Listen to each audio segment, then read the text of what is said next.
ಇತ್ತೀಚೆಗಷ್ಟೇ ಡಾಕ್ಟರ್ ಯತೀಂದ್ರ ಅವರು ಭಾರತ ಹಿಂದೂ ರಾಷ್ಟ್ರ ಆದ್ರೆ ಪಾಕಿಸ್ತಾನ ಅಫ್ಘಾನಿಸ್ತಾನದ ಸ್ಥಿತಿ ಬಂದ್ಬಿಡುತ್ತೆ ಅಂತ ಒಂದು ಕಾಂಟ್ರವರ್ಷಿಯಲ್ ಸ್ಟೇಟ್ಮೆಂಟ್ ಅನ್ನು ಕೊಟ್ಟಿದ್ರು. ಈಗ ಅದರ ಮುಂದುವರೆದ ಭಾಗವನ್ನು ಗಮನಿಸ್ತಾ ಹೋಗೋಣ.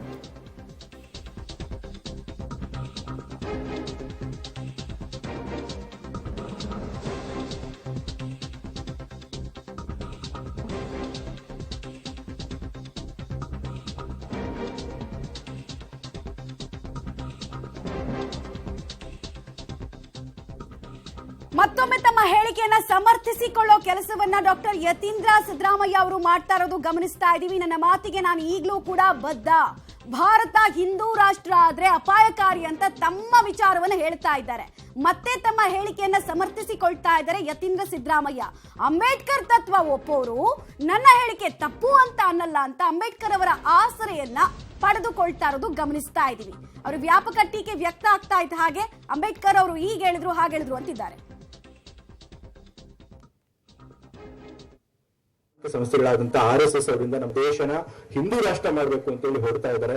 ಆದ್ರೆ ನಾವು ಅದಕ್ಕೆ ಅವಕಾಶ ಮಾಡ್ಕೊಡ್ಬಾರ್ದು. ಅದಕ್ಕೆ ಅವಕಾಶ ಮಾಡಿಕೊಟ್ರೆ ನಮ್ಮ ದೇಶ ಕೂಡ ಪಾಕಿಸ್ತಾನ ಅಫ್ಘಾನಿಸ್ತಾನ ಪರಿಸ್ಥಿತಿ ಬರುತ್ತೆ. ನಮ್ಮ ದೇಶ ಏನಾದ್ರು ಹಿಂದೂ ರಾಷ್ಟ್ರ ಆಗ್ಬಿಟ್ರೆ ಅದಕ್ಕಿಂತ ದೊಡ್ಡದಾದ ಅಪಾಯ ಈ ದೇಶಕ್ಕೆ ಯಾವುದೂ ಇಲ್ಲ ಅಂತ ಅಂಬೇಡ್ಕರ್ ಅವರೇ ಹೇಳಿದ್ದಾರೆ. ಸೊ ಹಾಗಾಗಿ ಯಾವ್ದಾದ್ರು ಒಂದು ದೇಶ ಧರ್ಮದ ಹಿಂದೆ ಹೋದ್ರೆ ಆ ದೇಶಕ್ಕೆ ಯಾವತ್ತೂ ಕೂಡ ಯಾರ ನಂಬಿಕೆ ಇದೆ ಅದು ಅಂತ ಹೇಳಿಕೆನ ತಪ್ಪು ಅಂತ ಭಾವಿಸೋದಿಲ್ಲ. ಆ ಹೇಳಿಕೆ ನಾನು ಕೊಟ್ಟಿರೋದಿಲ್ಲ. ಅಂಬೇಡ್ಕರ್ ಅವ್ರನ್ನ ಓದಿದ್ರೆ ಗೊತ್ತಾಗಿರುತ್ತೆ. ಅದು ಅಂಬೇಡ್ಕರ್ ಅವ್ರು ಹೇಳಿರೋ ಹೇಳಿಕೆನೇ ನಾನು ಮತ್ತೆ ಪುನರುಚ್ಚಾರ ಮಾಡಿದ್ದೀನಿ ಅಷ್ಟೇ. ನಾನು ಸ್ವಂತವಾಗಿ ಏನೂ ಹೇಳಿಲ್ಲ. ಅಂಬೇಡ್ಕರ್ ಅವರೇ ಹೇಳಿದ್ದಾರೆ, Hindu Raj becomes a reality, it is a calamity to the country ಅಂತ. ನಾನು ಅದನ್ನೇ ಹೇಳಿಕೆನ ಪುನರುಚ್ಚಾರ ಮಾಡಿದ್ದೀನಿ ಹೊರತು ನಾನು ಸಪ್ರೇಟಾಗಿ ಪ್ರತ್ಯೇಕವಾಗಿ ಹೇಳಿಕೆ ಕೊಟ್ಟಿಲ್ಲ. ಸಂವಿಧಾನದಲ್ಲಿ ನಂಬಿಕೆ ಇರೋರು ಸಂವಿಧಾನದ ಪೀಠಿಕೆನಲ್ಲೇ ಇದೆ ನಮ್ಮ ದೇಶ ಜಾತ್ಯತೀತ ರಾಷ್ಟ್ರ ಅಂತ. ಸೊ ಹಾಗಾಗಿ ನಮ್ಮ ರಾಷ್ಟ್ರ ಸೆಕ್ಯುಲರ್ ಆಗಿ ಉಳ್ಕೋಬೇಕು ಅಂತ ಹೇಳಿದ್ದೀನಿ. ಯಾಕಂದ್ರೆ ಹಿಂದೂ ರಾಷ್ಟ್ರವಾದ್ರೆ ಅದು ಈ ದೇಶಕ್ಕೆ ಅಪಾಯಕಾರಿ ಅನ್ನೋದು ಅಂಬೇಡ್ಕರ್ ಅವ್ರು ಹೇಳಿದ್ದಾರೆ, ಅದನ್ನೇ ಹೇಳಿದ್ದೀನಿ ಅಷ್ಟೇ. ಈಗ ಅಂಬೇಡ್ಕರ್ ಅವ್ರ ಬಗ್ಗೆ ನಂಬಿಕೆ ಇದ್ರೆ ಅವ್ರ ಸ್ಟೇಟ್ಮೆಂಟ್ ನ ನಂಬುತ್ತಾರೆ, ಇಲ್ಲ ಅಂತಂದ್ರೆ ಬಿಡ್ತಾರೆ. ಅದಕ್ಕೆ ನಾವೇನು ಮಾಡೋದಕ್ಕಾಗಲ್ಲ. ಈಗ ಬಿಜೆಪಿ ಅವರು ದೇಗುಲ ಹೆಸರು ಹೇಳ್ಕೊಂಡು ಧರ್ಮದ ಹೆಸರು ರಾಜಕಾರಣ ಮಾಡ್ತಾ ಇದ್ದಾರೆ. ಅದನ್ನೇ ಹೇಳಿದ್ದು, ಯಾವ್ಯಾವ ದೇಶದಲ್ಲಿ ಧರ್ಮದ ಹೆಸರು ರಾಜಕಾರಣ ಮಾಡಿದ್ದಾರೆ ಆ ರಾಷ್ಟ್ರಗಳೆಲ್ಲ ಕೂಡ ವಿನಾಶ ಆಗಿದೆ. ಪಾಕಿಸ್ತಾನ ಇರ್ಬೋದು, ಆಫ್ಘಾನಿಸ್ತಾನ ಇರ್ಬೋದು. ಸೊ ಜನ ಯಾವತ್ತೂ ಕೂಡ ಸರ್ಕಾರ ಆರಿಸಬೇಕಾಗಿರೋದು ಜನರಿಗೆ ಕೆಲಸ ಮಾಡೋ ಆಧಾರದ ಮೇಲೆ, ಧರ್ಮದ ಹೆಸರು ಮೇಲೆ ಸರ್ಕಾರಗಳನ್ನ ಆಯ್ಕೆ ಮಾಡಬಾರ್ದು. ಧರ್ಮ ರಕ್ಷಣೆ ಮಾಡೋದು ಸರ್ಕಾರದ ಕೆಲಸ ಅಲ್ಲ. ಅದಕ್ಕೆ ಬೇರೆಯವರು ಇದ್ದಾರೆ, ಅದಕ್ಕೆ ಬೇರೆ ವ್ಯವಸ್ಥೆ ಇದೆ ಸಮಾಜದಲ್ಲಿ. ಸೊ ಹಾಗಾಗಿ ಸರ್ಕಾರ ಏನಿದ್ರು ಕೂಡ ಜನರ ಸಮಸ್ಯೆಗಳನ್ನ ಬಗೆಹರಿಸಬೇಕು, ಅದ್ರ ಮೇಲೆ ರಾಜಕಾರಣ ಮಾಡಬೇಕು. ಅದನ್ನೇ ನಾನು ಕೂಡ ಹೇಳಿದೆ. ಅಂದ್ರೆ ಬಿಜೆಪಿ ಈಗ ಅದೇ ರಾಜಕಾರಣ ಮಾಡ್ತಾ ಇದೆ. ಬಿಜೆಪಿ ಮಾಡ್ತಿರೋದು ಧರ್ಮ ರಾಜಕಾರಣ.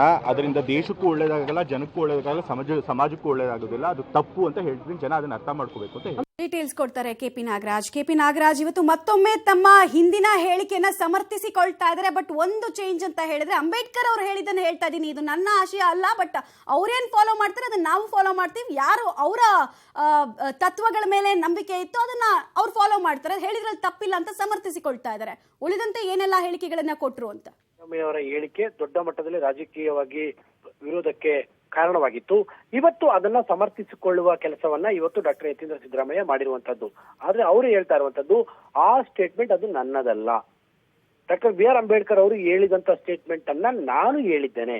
ಯಾರು ಅಂಬೇಡ್ಕರ್ ಅವರ ತತ್ವ ವಿಚಾರಧಾರೆಗಳನ್ನ ಒಪ್ತಾರೋ ಅವ್ರು ಯಾರು ಕೂಡ ನನ್ನ ಹೇಳಿಕೆಯನ್ನು ವಿರೋಧ ಮಾಡೋದಿಲ್ಲ. ನಾವು ಹೇಳ್ತಾ ಇರುವಂತದ್ದು ಈ ದೇಶ ಜಾತ್ಯತೀತವಾಗಿ ಇರಬೇಕೆ ಹೊರತು ಒಂದು ಧರ್ಮದ ವಿಚಾರದಲ್ಲಿ ಇದ್ರೆ ಅದು ಅಪಾಯಕಾರಿ.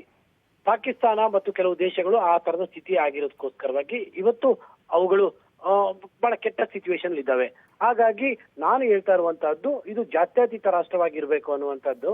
ಅಂಬೇಡ್ಕರ್ ಅವರು ಹೇಳಿದ್ದನ್ನ ನಾನು ಹೇಳಿದ್ದೇನೆ ಅನ್ನುವಂತಹ ರೀತಿಯಲ್ಲಿ ಇವತ್ತು ಅವರು ಸಮರ್ಥನೆಯನ್ನ ಮಾಡ್ಕೊಂಡಿದ್ದಾರೆ. ಅಲ್ಲಿಗೆ ತಮ್ಮ ಹೇಳಿಕೆಗೆ ಎಷ್ಟೇ ವಿರೋಧಗಳು ಬಂದರೂ ಕೂಡ ಆ ವಿರೋಧದ ಹಿನ್ನೆಲೆಯಲ್ಲಿ ತಮ್ಮ ಹೇಳಿಕೆಯನ್ನು ಬದಲಾಯಿಸುವ ಕೆಲಸವನ್ನ ಮಾಡದೆ ಅಂಬೇಡ್ಕರ್ ಅವರ ವಿಚಾರಧಾರೆಯ ಹೊಸದಾಗಿ ಇವತ್ತು ಆಡ್ ಮಾಡಿ ಅದನ್ನ ಸಮರ್ಥಿಸಿಕೊಳ್ಳುವ ಪ್ರಯತ್ನವನ್ನ ಇವತ್ತು ಯತೀಂದ್ರ ಮಾಡಿರುವಂತಹದ್ದು. ಅದರ ಜೊತೆಗೆ ಡಾಕ್ಟರ್ ಯತೀಂದ್ರ ಸಿದ್ದರಾಮಯ್ಯ ಹೇಳ್ತಾ ಇರುವಂತಹದ್ದು, ಧರ್ಮದ ವಿಚಾರದ ಕೆಲಸ ಅದು ಸರ್ಕಾರ ಮಾಡುವಂತಹದ್ದಲ್ಲ. ಧರ್ಮದ ವಿಚಾರವನ್ನ ಕೆಲಸ ಮಾಡೋದಕ್ಕೆ ಬೇರೆ ವ್ಯವಸ್ಥೆಗಳಿದಾವೆ. ಹಾಗಾಗಿ ಸರ್ಕಾರಗಳು ಅಭಿವೃದ್ಧಿಯ ರಾಜಕಾರಣ ಮಾಡಬೇಕೆ ಹೊರತು ಧರ್ಮದ ರಾಜಕಾರಣ ಮಾಡಬಾರದು ಅಂತ ಹೇಳಿ ಬಿಜೆಪಿ ವಿರುದ್ಧ ಮತ್ತೊಮ್ಮೆ ವಾಗ್ದಾಳಿಯನ್ನು ಕೂಡ ನಡೆಸಿದ್ದಾರೆ. ಮಮತಾ.